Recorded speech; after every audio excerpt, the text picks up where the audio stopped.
కయ్యను పొలము పంటలో కొంత యెహోవాకు అర్పణగా తెచ్చాను. ఈ కొంతతో వచ్చింది పెద్ద చింత. అంటే దేవుడికి ఏదో నాన్ వెజ్ అంటే ఇష్టమనో లేకపోతే వెజ్ అంటే ఇష్టం లేదని ఇది కాదు అక్కడ మ్యాటర్. గొర్రెపిల్ల ఎవరిని సూచిస్తుందంటే యేసుప్రభు వారిని సూచిస్తుంది. యేసుప్రభు వారి ద్వారానే మనము దేవునికి అంగీకారం అవుతాము తప్ప యేసుప్రభు వారు లేనటువంటి ఆ యొక్క మధ్యవర్తిత్వం ఇంకేదైనా మానవ స్వబుద్ధిని ఆధారం చేసుకున్నటువంటి ఈ యొక్క అప్రోచ్ ఏదైతే ఉంటుందో అది దేవుడు అంగీకరించేది కాదు. మనిషి ఎప్పుడూ కూడా దేవుని వెంబడించే వాళ్ళు ఏంటంటే దేవుణ్ణి మన పద్ధతిలోకి తెచ్చుకోవడం కాదు, దేవుడు సెట్ చేసిన పద్ధతిలోకి మనము వెళ్ళాలి. దేవునికి అర్పించబడవలసినటువంటి అర్పణ ఏంటి అనంటే నిర్దోషమైనటువంటి గొర్రెపిల్ల దేవుడు కోరుతూ ఉన్నాడు. ఎందుకనంటే ఆ గొర్రెపిల్ల యేసుప్రభు వారికే సూచనగా ఉంది. ఆదామును బట్టి భూమి ఏమైంది? నేల శపించబడింది, నిన్ను బట్టి భూమి శపించబడిందని దేవుడు హెచ్చరించాడు.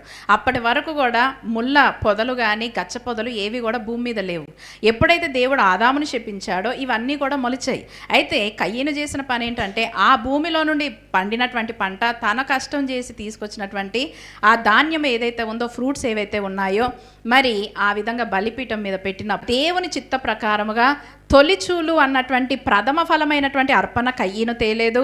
రెండవది ఏంటంటే నేల నుండి పండింది తీసుకొచ్చాడు. అంటే గొర్రెపిల్ల రక్తము దేవునికి సమీపముగా నడిపించేటువంటి అర్పణ కాకుండా ఈ యొక్క మరి పంటలో అంటే తన కష్టార్జితాన్ని బట్టి తను సమకూర్చినటువంటి ఆహారం ఏదైతే ఉందో ఇది స్వబుద్ధిని ఆధారం చేసుకున్న విధంగా నా యొక్క మనసుకు నచ్చిన విధంగా ఒక మార్గాన్ని ఏర్పాటు చేసుకొని దేవుని యొద్దకు అర్పణ తీసుకొని వచ్చినప్పుడు దేవుడు అర్పణ తృణీకరించడం మనం చూస్తూ ఉన్నాం.